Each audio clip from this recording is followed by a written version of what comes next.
That brings me to our talk today. You were wondering if I'd ever get around to it. My spiritual pursuits didn't flower until later, and perhaps that is why I miss learning about a remarkable, interesting religious group that was just down the street from the hospital in Arroyo Grande my father had co-founded. This was the Temple of the People in Halcyon, or the Halcyonites, as the locals called them. Hold on. There we go. Oh, got the wrong title up here. This is quickly put together, I got to say. Of course, I had heard of them. The headquarters was close and included an incredibly unique temple. There's the front of it.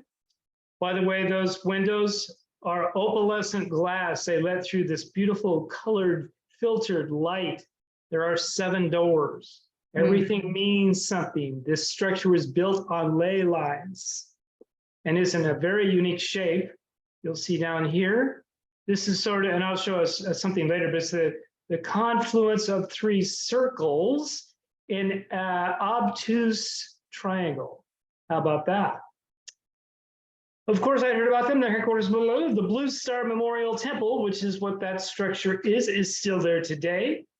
By the way, I just got back from Arroyo Grande and we did drive by it. I can attest that it stands. And many of the members of the group live nearby and attend services and classes at the center. We had heard that they lived in a set of homes around the temple, farmed the land, made crafts, and ran a print shop, all in a communal setting. Keep in mind the time frame. The Summer of Love was in 1967. So most locals just assumed that they were just hippies more than a religious group. I'm sure that most locals did not know what Theosophy was, let alone that it was the basis of the Temple of the People. I visit the 5 cities area often, including yesterday for a couple days, especially since my middle brother Bruce and his wife Mimi bought a manufactured home in Pismo Senior Mobile Home Park across the street from Pismo Coast Village RV Park on the ocean. On our last visit, which ended yesterday, we all drove by the temple. I was driving, they never would have done that, but I had the car and I had the wheel, so we did that. Visited the successor to the Halcyon General Store, and I bought a couple of books on the Temple of the People. Some history from the website. The temple is an organization based on centralization derived from the hierarchy of masters. The history of the Temple of the People is one of continuity and is a progression of the work started by H.P. Blavatsky. I'm betting Marion knows who that is, and a famous theosophist in New York City in 1875. With her death in 1891, the line of agency for this lodge movement fell on the shoulders of William Quan Judge. The formation of the temple was known to both of these great souls, who themselves were building towards the end. In 1898 in Syracuse, New York, the Temple of the People was co-founded by Francia Ladeau and William Dower, with Francia Ladeau as the first guardian-in-chief of the temple. Both of them were members of the esoteric section of the Theosophical Society under W.Q. Judge, masters of the Great White Lodge, who had directed the work of Blavatsky, and Judge likewise directed the formation of the temple, set forth its teachings and organization, and the appointment of the temple agents. In 1903, the temple was moved to Halcyon, California, where it is incorporated under the laws of that state. About a year later, after they had established temple headquarters in a building that stood extremely near to the present-day central home, Dr. Dower purchased the Coffee Rice Mansion on Highway 1. This stately 3-story Victorian was renamed the Halcyon Hotel and Sanatorium, and in 1904, it commenced its life as a vibrant center for the temple activities and services to humanity.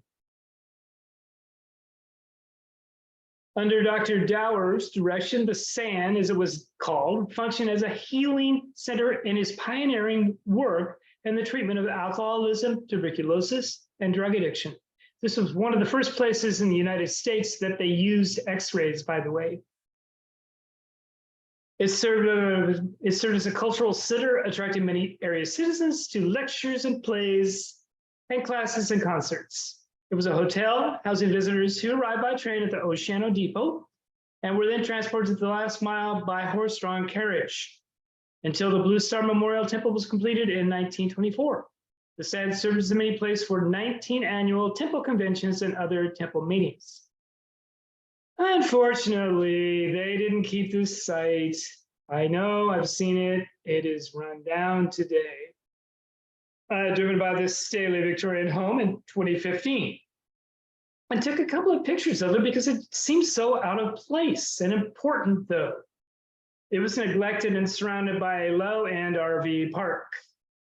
A dish and center was sloppily plunked down on the roof of the entry. It was depressing.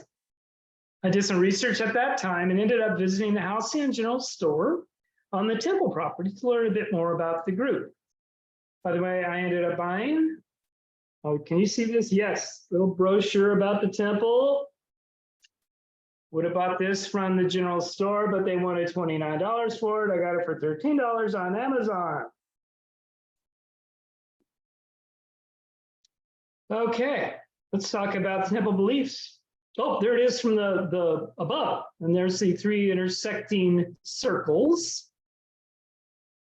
At the core of the temple's beliefs is a syncretic blend of spiritual teachings. This sounds a lot like Center of the Heart, including Theosophy, Rosicrucianism, and Christianity. Theosophy plays a significant role in shaping their worldview. There are also some symbols that are used that seem to reflect some Freemasonry background. Especially the reliant on lines of power in the earth. This place was selected out of all the United States as a confluence of ley lines, by the way. Their belief system posits that there is a hidden esoteric knowledge that underlies all religions and philosophies. And by uncovering these universal truths, individuals can attain spiritual enlightenment and promote positive change in the world. One of the most distinctive aspects of the temple was its commitment to unity and social justice. The members believe in the inherent interconnectedness of all life and the importance of working together to create a better society. They advocate for gender equality, racial harmony, and economic fairness at a time when these ideas were not widely accepted. Talking about the late 1800s, early 1900s. This commitment to social justice was exemplified by their efforts to establish cooperative economic systems and their involvement in progressive social movements. I forget, yeah, I'm sorry, this is my last slide. I thought there was one more, but there isn't. The Temple of the People is a true embodiment of the cooperative lifestyle. Members live together, not so much anymore, but there are about 30 home sites still on the property and some farming, share resources and responsibilities. This communal living arrangement is intended to foster a sense of shared purpose and interconnectedness among the members. Okay, what's going on? That'll go by. They engage in various collective enterprises, including agriculture, publishing, and crafts, all aimed at sustaining their community while minimizing the impact of traditional capitalist structures. Things are shared, they live in common. Sometimes the most amazing things are not hidden, but unnoticed. I am amazed that such an interesting, positive spiritual center is and always was just down the street from me.